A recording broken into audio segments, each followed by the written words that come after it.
In December 2020, a prediction was made. Inflation was unlikely to materialize to a serious extent. Those were the exact words, on the record, publicly stated. What followed was the worst inflation surge Canada had seen in 40 years. Not a small miss, not a rounding error, 40 years. Now here is why that matters today. The same pattern that produced that prediction is still shaping decisions that affect every Canadian's grocery bill, rent check, and gas pump. And the evidence is not hiding. It is right there in the public record, in the rankings, in the numbers. Canada was once ranked 5th on the World Happiness Index, 5th on Earth.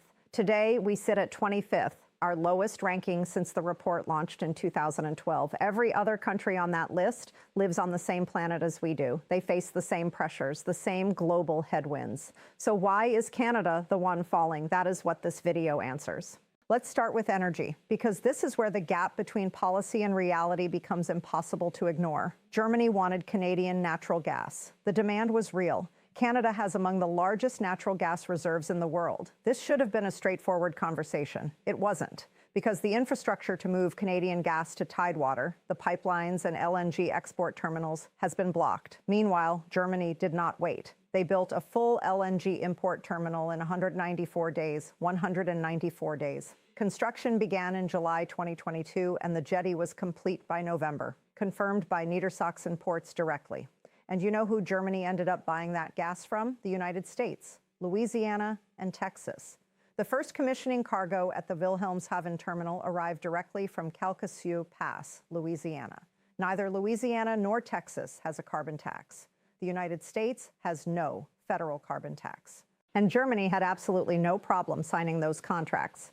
Meanwhile, in Qatar, Russia, and throughout the Middle East, none of which operate under industrial carbon pricing, energy deals are signed every single quarter. No conditions, no ideological prerequisites, just supply meeting demand. By the way, the argument that Canada needs an industrial carbon tax before other nations will buy its energy, Germany just disproved it in 194 days. These are not my opinions. This is what the public record shows. Now let's look at what the record actually says. The Glasgow Financial Alliance for Net Zero, GFANZ, was co-founded in April 2021 by Mark Carney as UN Special Envoy on Climate Action and Finance.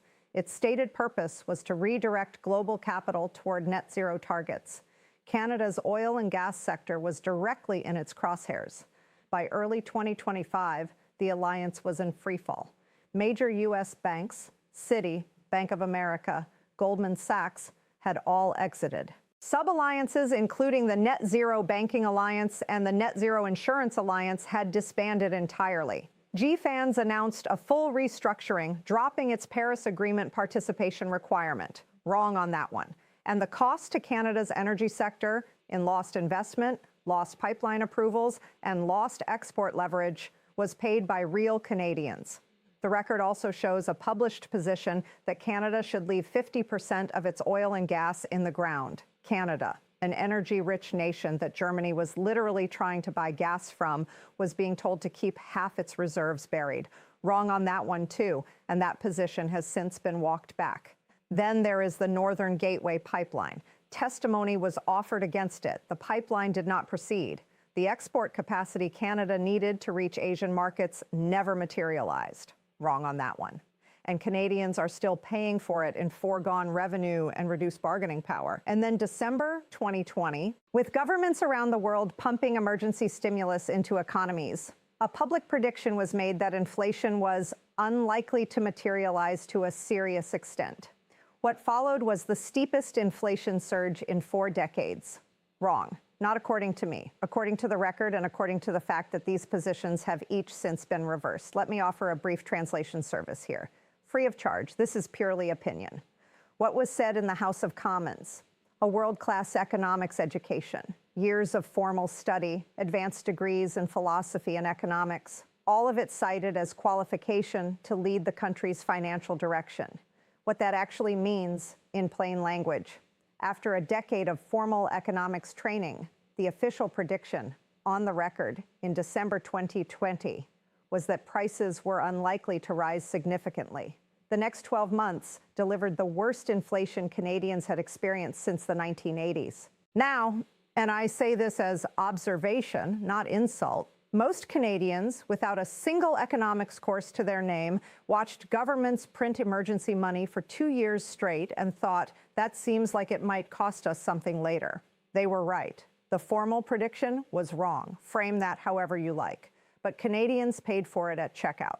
Now the numbers. These do not require interpretation. Canada currently carries the highest household debt-to-income ratio in the G7.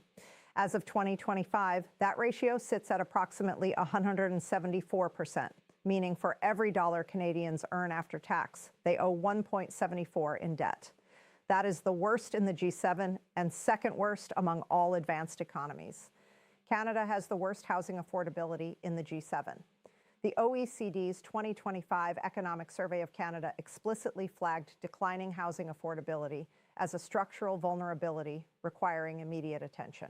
Canada ranked 25th on the 2026 World Happiness Index, down from 18th the year before and down from 5th in 2015. That is a 20-spot collapse over a decade and a 7-spot drop in a single year. Every G7 country lives on the same planet as Canada does. They face the same global uncertainty, the same tariff pressures, the same post-pandemic economic environment. Not one of them has fallen 20 spots on a happiness index in a decade.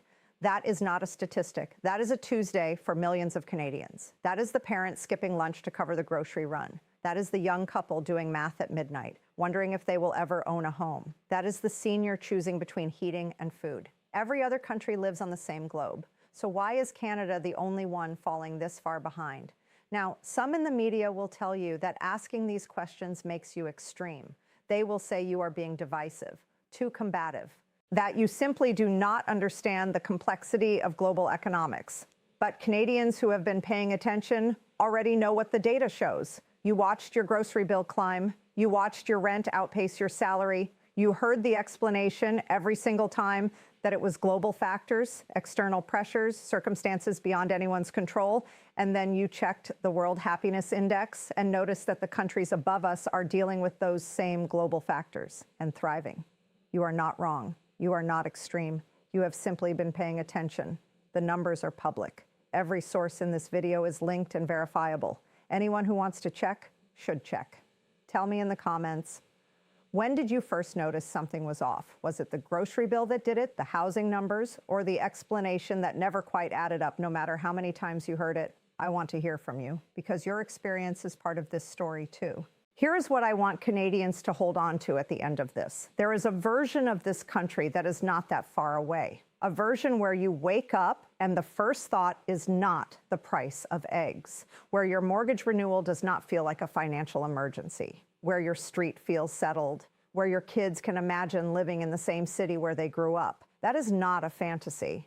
That is just Canada, the way it used to function. Not perfectly, but without sitting at the bottom of every G7 affordability list. Here is the contrast that needs to be named clearly. There is a phrase being used repeatedly in speeches, in press releases, across official government communications about building a new world order. Those are the exact words, voluntarily stated on record, not taken out of context. That is a choice. Leaders choose where their attention goes, and that phrase tells you where this government's attention is. Canadians are also making a choice.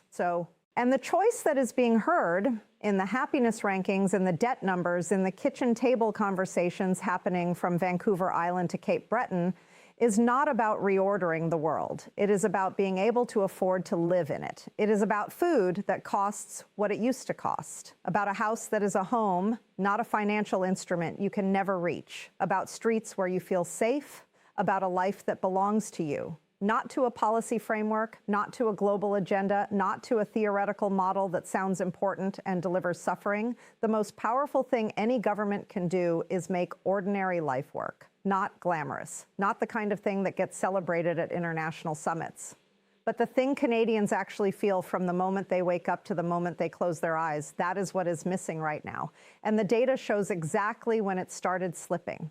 They are focused on reordering the world. We are focused on your grocery bill. There is a difference, and it matters. Canada is not out of options. It is not out of resources. It is not short on the kind of practical, stubborn, no-nonsense resilience that built this country in the first place. The record shows where we are. The sources show how we got here. The links are in the description. Check every single one. The only question left is whether we decide that ordinary life, affordable, safe, yours, is worth demanding back. I think it is, and I think you do too.